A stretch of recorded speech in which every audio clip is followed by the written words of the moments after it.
Action. Nothing was ever going to be the same. Danger. If I slip up or if I turn my eye for just 1 second, someone could get the drop on me.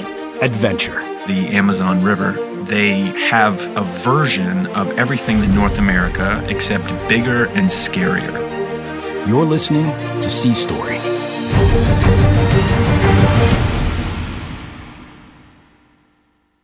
Episode 24, Behind the Gun. I am Chief Gunner's Mate, Tiffany Montoya from San Bernardino, California, and this is my sea story. GMs are one of the oldest rates in the Navy, along with bosun mates and quartermasters, like the ones that actually navigate. So we have a really proud heritage, and because of that, they're a very tight-knit group. Most of my young Navy life was spent behind a gun in the middle of the Gulf. So my job as a gunner's mate on board is taking care of the armor and taking care of all the guns, ammunition. Gunner's mates are basically what make that ship a warship. Without guns, you have a floating cruise ship, basically. A lot of times, especially as a junior sailor, spent a lot of time actually standing on a crew served weapons mill, so a 50 cal, which is a machine gun, or a 240, which is also another smaller machine gun, sitting there for hours in the Gulf. And the reason why we were doing that is sometimes when you're transiting, especially through narrow straits or shallow waters, always gotta have people on gun mounts ready to go just in case any small boats try and attack or anything pops off, and those are usually us.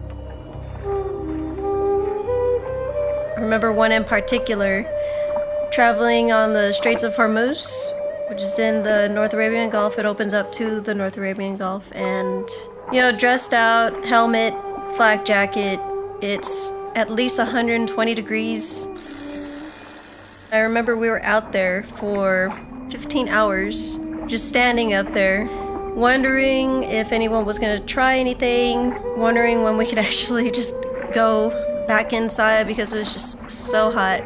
I was soaked from head to toe in sweat. Take off my helmet and the sweat would just pool over my face, just like, this is ridiculous. I've never sweat before in my life. I'm pretty sure I'm gonna die. But we were the ones that had to stand there and be vigilant. I was probably 20 years old when I was out there. Still kind of nervous, still kind of scared, but ready to do my job at a moment's notice. Standing out there, there's small boats surrounding the ship, just trying to weave in and out just to see what we were going to do and how we were going to handle it. These are all Iranian fast boats and just ones that come out of different parts of the coast, trying to see what we're gonna do and trying to see what our intentions are for being in the Gulf. And they were always coming alongside and shouting their anti-American things, recording us just to see if they could catch us slipping up. And they learned over the years that if they get close enough, we start doing different things. We're trained to react. You as a 20-year-old kid, seeing these people that obviously are not fans of us, just having to stand there and look mean and look the part and let them know hey, we're going to be the bigger people, but just know that if you try anything funny, mostly if you just look mean next to your gun, they're oh, she's ready to go. And they'd always come over to my side, because on this little tiny thing, my vest barely fits, it covers me, but you could tell I'm swimming in this thing. It looks like a Ninja Turtle shell, basically. But every time they would come up, all I would do is just glare at them, put one hand on my weapon, and then just stare at them. And usually they just kind of and went away. It's yeah, beat that.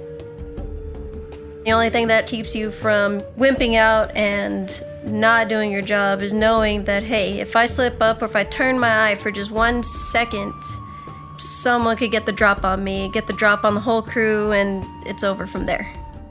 That's a huge responsibility, especially as a young female, as a young sailor, that has to be there to actually make that decision. I mean, there's higher ups that tell you, yes, engage, or no, don't engage, ceasefire and stuff like that, but to be the one that's ultimately consciously behind that weapon, ready to go, ready to respond if you absolutely need to. It's crazy. And actually, it's a pretty humbling and rewarding thing to be able to say that, yeah, that's my job in the Navy.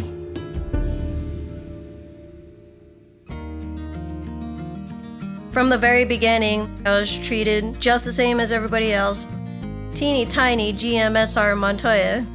There's a lot of things in the GM rate, especially in the armory, lots of heavy equipment to where I had to get a little bit more crafty, where my counterparts, all the other guys, could just muscle it up there. I had to be a little bit smarter, so would try to use more of my brain than my brute. When I didn't have the strength to do something and I still had a job to get done, like I found a way to get it done. You don't have to be the loudest in the room to know that you're the one that knows your job the best. Once you have that good, solid reputation, it's really hard for someone to take it away from you if you work hard to keep it. Being a GM, especially being a GMC, is awesome. Coming next. Whenever you step off a ship and into a foreign country, you always hope that you're going to come back.